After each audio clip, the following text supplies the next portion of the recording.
cursive in elementary school. I also remember hating it. I remember thinking, why is this important to learn? Like, at first you glorify cursive writing as a child because it looks really neat, but then you start learning it and you start to wonder, is this really necessary? And who even uses cursive writing on a day-to-day basis today anyway? According to an article found on the Saturday Evening Post, only 15% of adults use cursive writing after high school. It's a low number. Today we'll be looking at the problems with cursive writing, solutions to cursive writing, as well as the benefits of these solutions. Well, what is the problem with cursive writing? Well, for one, it takes too much time to teach. Way too much time to teach a different skill other than the one we previously learned, which is just basic print. Some students have problems learning it. I can vouch for this, especially left-handed people. It's hard because their hand gets hooked around with their writing and it just becomes more difficult, whereas more often than not, right-handed people will get it straight off the bat. I'm also dyslexic, and some dyslexics also have a problem with cursive writing as well. It's hard enough trying to differentiate a B and a D in print, but then when you add a whole different alphabet in cursive, it just makes things a whole lot more difficult.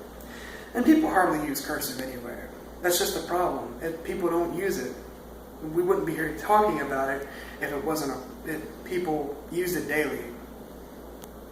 So now that we've talked about the problem of cursive writing, let's talk about some solutions to fix this. Cursive writing should either stop being mandatorily taught in class or should be replaced by a typing class. With typing, students' minds are focused more on what they write instead of how they write it. This is very, very true. According to a Saturday Evening Post article, Stephen Graham, a special education professor at Vanderbilt University in Nashville, Tennessee, said that if you spend less time thinking about your writing and more on how you write it, you will have longer compositions and better grammar and planning.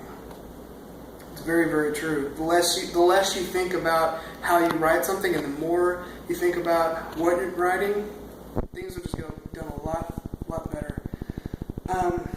Eliminating cursive classes will free up space for other subjects.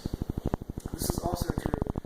If it's not important, why teach it? Other subjects will get a lot more time in. They'll get a lot more information into the students, and it'll probably help them a lot more other than just spending time on something that isn't all that important. Another thing you can do with cursive writing is make it an optional course, like an elective. If you want to take it, you can, but you don't have to learn it straight off the bat in kindergarten or pre-K. It's still there. You don't have to learn it though. Now that we've looked at the solution to cursive writing, let's look at the benefits of these solutions. There are many great benefits to these changes, by the way. Other more important changes will be that classes get more attention. As previously stated, classes will get more attention other than cursive writing. A lot more classes need more attention, especially for me. I know I struggled with math, and a lot of other students struggle with math, as well as history, but that's optional. Also, people type more effectively. This is true. In a study found in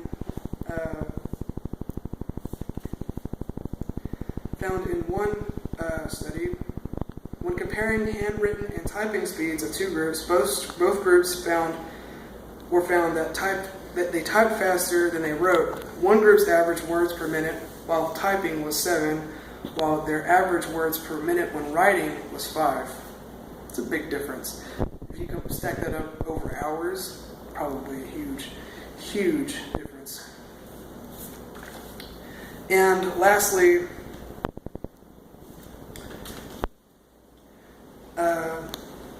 just to summarize all this,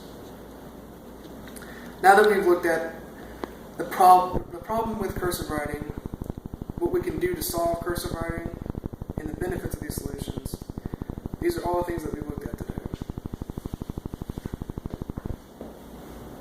No one uses cursive writing anymore. This is especially true for my generation. The last time, like I said, I did not use cursive writing since the last time I signed an official document. We only use cursive writing most of the time when we sign official documents and when we write thank you notes. But even in those situations, it's optional. We don't have to do it. So, to take action, if you want to try and eliminate cursive writing in classes, well, you can get involved. Get involved with your board of directors at your local school.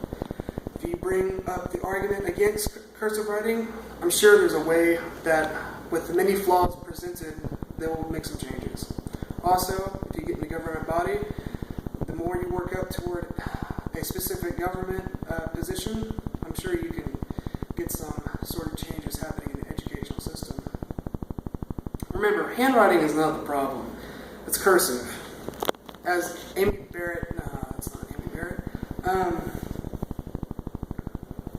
According to Kate Gladstone of New York Times, cursive is the problem, not handwriting.